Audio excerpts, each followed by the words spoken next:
Hey, what's going on YouTube? EXO coming at you here. In the midst of the build, you can see we've got some stuff on the floor there. We've been getting our hands dirty, and a lot of it's been behind the scenes because it had to do with the freaking workshop, man. I had some problems that I wanted to talk about in this video, but before we do, I guess we can go ahead and allude that we are back in the swing of things. Finally, we are gonna be getting this build friggin' underway now that we got the, the shop pretty much, well, not buttoned up, but it's getting close to be fully buttoned up. But we had some hiccups. Holy crap, I have a whole bunch of footage with the stuff that I've done so far. And I had this whole big plan to do in a glorified episode like we've been doing, but there's been some other hiccups behind the scenes too that's been taking lots of time. So let's go ahead and talk a little bit about it. But before we do that, I gotta preface this with what the building was before. There was no wood in here. It was a really flimsy metal building. You've probably been in one. You kind of hear it blowing in the wind, and that was my problem. Huge problem. I'm talking about straight wind flex. I'm saying you visibly would look at these walls before all this wood was put up, and you'd be like, what the heck? Like it was a freaking hurricane in here. I knew it was always kind of a problem, but I really thought that putting just the plywood and 2x4s would fix that. It helped, but it didn't completely fix the problem. So on like a 25-mile-an-hour wind day, the freaking walls, were still flexing. The whole freaking wall. Did you see that? So I put up some bracing. We got some 2x8s doubled up there on every beam, and then we have some 2x6s down here. I'll have another, woo! What's up, buddy? How are you? Hey, you could come in to live in my my nice wood shop too? It is so much stronger. You would just shut the door in this place and it would be like as long as the problem is fixed. So next up, I wanted internet out here. There was nothing of the sort. I had freaking 300 feet to travel to the house. I was getting like negative speeds out here. I posted about it on Facebook and it was just unacceptable. We're no longer freaking glorified DSL. We have a Ethernet link right from the house. I dug it underground inside of conduit with backup pull string and network cable. And then what else happened? I know there's something I started but stopped because it sucked. Oh, organization. That's what it was. Yeah, I really wanted to have this place organized before we started the build. Nice place for tool storage, maybe some workbenches already made. But let's face it, there was way too tall of an order for other things going down, and I don't want to wait any longer, so I figured, man, pop-up tables it is, like we've always done, and pushing everything off to the side. I still have everything in bins over here, so it does kind of suck. As you can see, we got her relatively stripped if we wanted to start talking about this now. Remember, it was all lined. The steel cage had a layer of wood on all four sides. I had to take that out. That was all just for temporary transportation and storage because I had to get home, but it wasn't glued, so I ripped it out.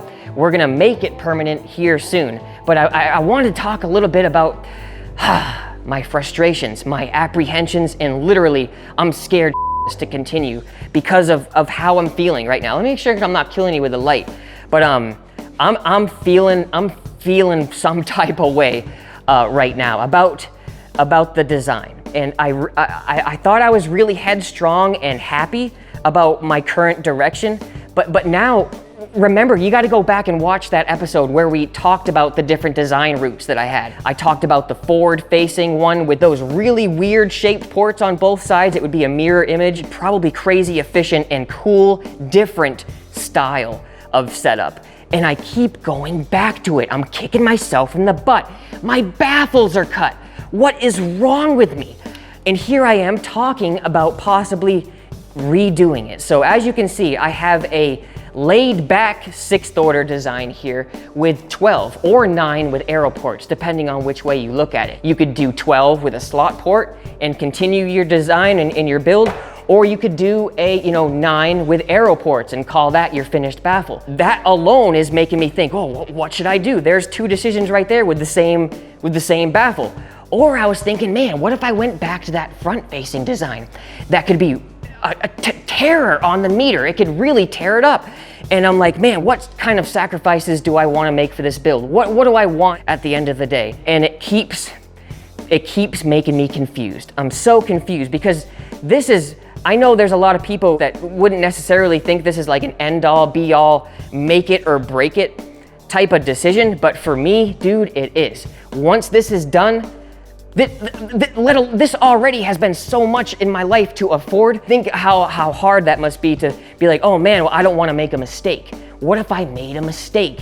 And then you look back and you're like, man, all that money for a possible mistake. So I'm trying to go slow at this particular juncture, and that's why I went to go find more wood. It was like a needle in a haystack nowadays to find this nice rugged Russian Baltic birch. So I went and I searched for some more quality wood to just have the option to redo the baffle because it's so important to me.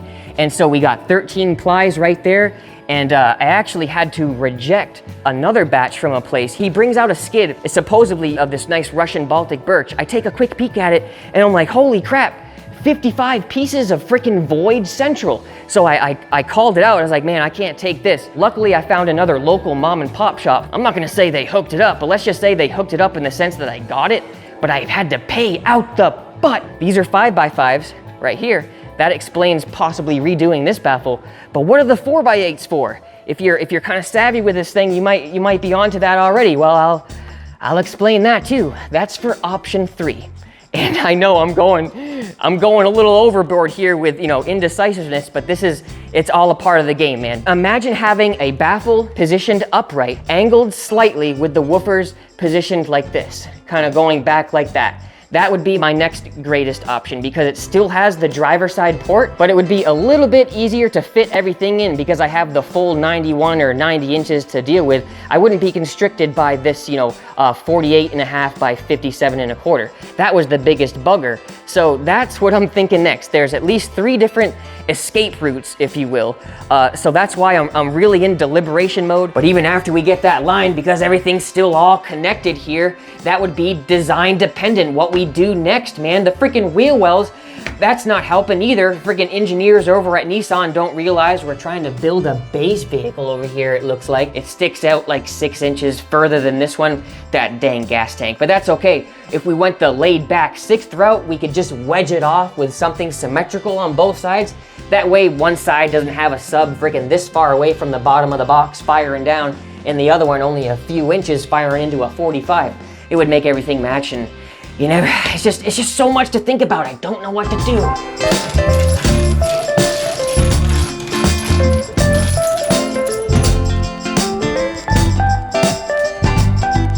Got a couple spare pieces like this that will cut on the table saw, but we're still moving in, so I think we'll have to be stuck with Old Faithful here on the floor. But before we do, I got my skateboard over there. I want to see if I can bust out a couple tricks.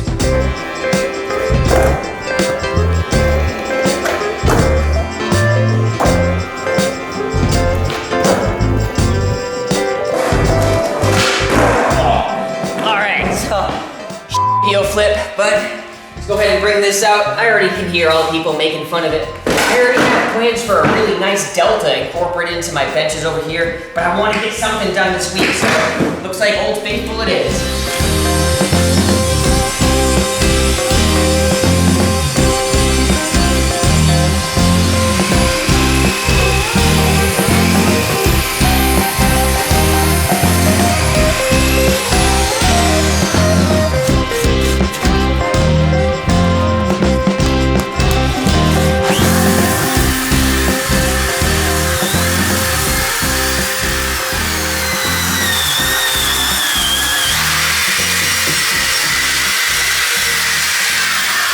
Hey, that worked pretty good. I really like this tool a lot. It spins, it doesn't just like have a random orbit. Check this out. I just put that nice little corner on there.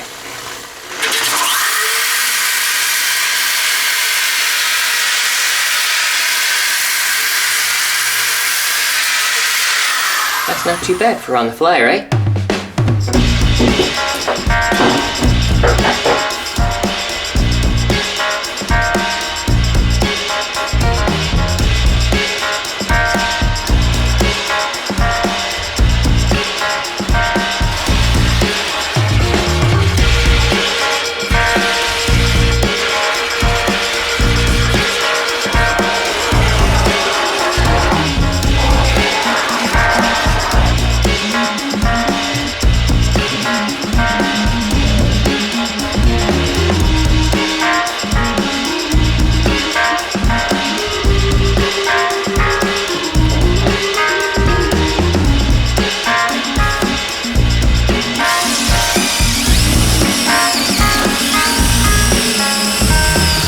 Check out all that foam already expanding out through the seams, nice and tight. This foam actually does put out quite a bit of force, so it has the ability to lift this piece of wood if this wasn't held down by something.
Just to make sure it stays nice and compressed in the center, I'm gonna put a little jack here.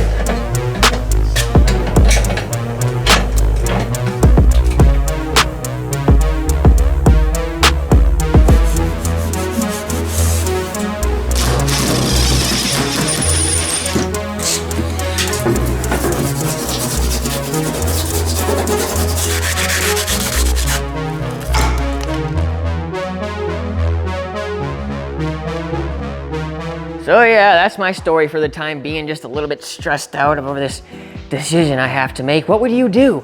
I gotta put some feelers out there. If you're a heavy hitter or a brand new newcomer, I don't care. If you had the drivers and you had the vehicle, would you take the red pill or the blue pill? Sacrifice some music for peak SPL, or just go for the hill for freaking terror SPL and sacrifice some music and not sound as good across a larger bandwidth, you know, low to high? I don't know what I want. I know there's a perfect balance out there somewhere, but nothing's promised in this world and nothing's for sure. So yeah, I would like to be there, and it would be great if we did it first shot, but I know nothing's perfect in this world. So let me know your insights. If we get some heavy hitters in the comments, I'll be really looking forward to seeing, what you guys have to say. And I know I'm already kind of geared toward where I'm going, but I definitely do appreciate anything that any insights you guys have. So until the next video, this is EXO signing out. Thank you so much for checking out Showtime. Even if you are, a newcomer to the hobby, it's not all about the extreme shit. Believe me, we got a whole bunch of stuff to choose from if you're just getting into the hobby. So be sure to use your coupon code at checkout. It's good old EXO, simple and plain. We love you guys over there. So thank you so much for supporting, for watching, clicking all that stupid YouTube stuff jazz. Every little bit means a lot, and your support is the best. I will talk to you in the next video. I have got some decisions to make. I'll be looking at those comments. See you guys in the next one.